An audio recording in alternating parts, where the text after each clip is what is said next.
Hi, this is Hamad Zahawi, founder and CEO of Right Track Admissions, a global admissions consulting company. Now, if you haven't been to our channel before, get ready for an unfiltered account of exactly how to get into your top choice program, how to secure funding, and how to succeed both as a student and as a professional. And if you haven't done so already, make sure to subscribe by hitting the big red button below, or also hit us up on our social media handles conveniently located below this video. Now, what are we going to talk about today? Today we're going to talk about one of the tougher essays anybody can write for any program, whether it's graduate, college, law, MBA, all of them. And that really is how to answer the strengths and weaknesses question authentically in terms of being able to get you on the right track to success. So make sure you listen to the end of this video to get all the key tips that you need as well as your call to action. Now, in answering this question, the first thing I want to tell you is make sure to use examples, okay? Make sure to use examples when talking about any weakness or strength. So that's your baseline first thing I want to tell you guys from the jump. The first and foremost is authenticity. Make sure when you are speaking, when you are writing about whether it's a strength or a weakness, make sure that you're being authentic, being honest. There's no point of telling the people, well, I'm a perfectionist. Well, I'm just not the best at time management or something like that. That is so weak and just watered down just to still make you look good. Be honest about the issue that you're facing, the weakness in terms of, or the strength that you had. Be confident, but be humble, okay? So authenticity is super, super important, right? I'll give you an example. A client came to us, was writing again about perfection.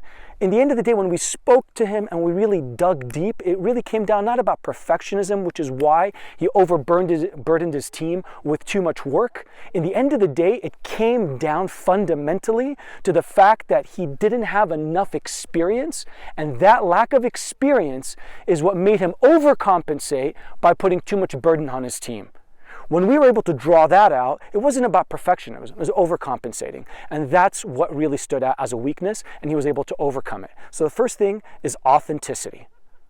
Okay, so the second major point is keep it personal. Use this opportunity, let's just say you're talking about a strength, to go back to an experience, a context that you have. For example, talk about how you grew up in a very diverse environment, in an environment with a lot of different people with different ethnic backgrounds and so forth. And this made you very sensitive to diversity. And that sensitivity really worked and built up your EQ, your emotional quotient, right? And that really helps you work across teams and people of all backgrounds, and how that strength has really helped you succeed in school or succeed in a job environment and so forth. So keep it personal to you and use that opportunity to go back into your life to present forward in terms of an opportunity to talk about a strength or even a weakness. The third fundamental point is keep it relevant, right? If you're talking about applying for an MBA program, right? Maybe a weakness that you had was maybe poor presentation skills, right? And so you talk about the fact that you really nailed it in terms of quant and in terms of analytical skills. You nailed it in terms of the fact that you can create great PowerPoint presentations or something to that effect. But when you finally got up and presented it, you choked, you didn't know your audience, you got too analytical, you got too in the weeds, and it didn't work out. So what you want to basically be able to do is you want to figure out and talk about, in terms of a weakness, how you improved that issue, how you're able to improve your presentation skills. That's a classic one that we've talked to a lot of our clients about, and it's really succeeded for a lot of people in terms of identifying a weakness. So keep it relevant, because if you talk about presentation skills, it's going to be really relevant in terms of an MBA program. Okay, the last one is really a very important one, which is, what did you learn from that experience? Rarely do you want to talk about a weakness or even a strength if you haven't learned from it. Obviously, you want to do that more from a weakness perspective, but you can even talk about the strength perspective, something that happened. But let's kind of focus on the weakness. Redemption is critical. What did you learn? The schools want to know. So even if you have poor management skills or you made a big blunder or mistake, right? You want to talk about what you did, how you improved, the humility of seeking feedback, the humility of identifying that weakness and apologizing to your team. We had one client we were working with who was an owner of a company, a startup, right? And in the end of the day, he put so much pressure on himself to take on more of the task because he didn't trust his team. And his team finally confronted him and really laid into him and said, look, you hired us to really make a difference, and you're not giving us the freedom to be motivated to really succeed as part of your company. And he recognized this and took a step back and learned how to effectively delegate. So being able to understand how you got that redemption, how you learned from that experience, and how that helped you in your life is mission critical. And again, as a bonus point for you, just think about this fundamental point. If they're going to ask you for a failure or a mistake, don't blame extraneous factors. Don't blame other people.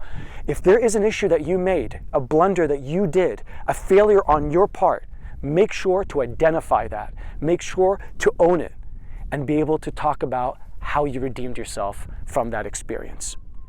Okay, and here's your call to action. I want you to write down 3 personal or professional weaknesses and 3 personal or professional strengths. And I want you to really do that in terms of what we spoke about. Putting each one into an example, but making sure to talk about the authenticity, making it personal, making it relevant, and highlighting that redemption aspect of it. Okay. Well, I really hope you found this helpful and will help get you on the right track to success. I know it's a really, really topical and very, very important point. So if you have any more questions or anything to that effect, please post those questions below. And if you haven't done so, make sure to subscribe by hitting the big red button below. And as always, please, even in this beautiful wilderness, stay safe, stay sane, and stay connected.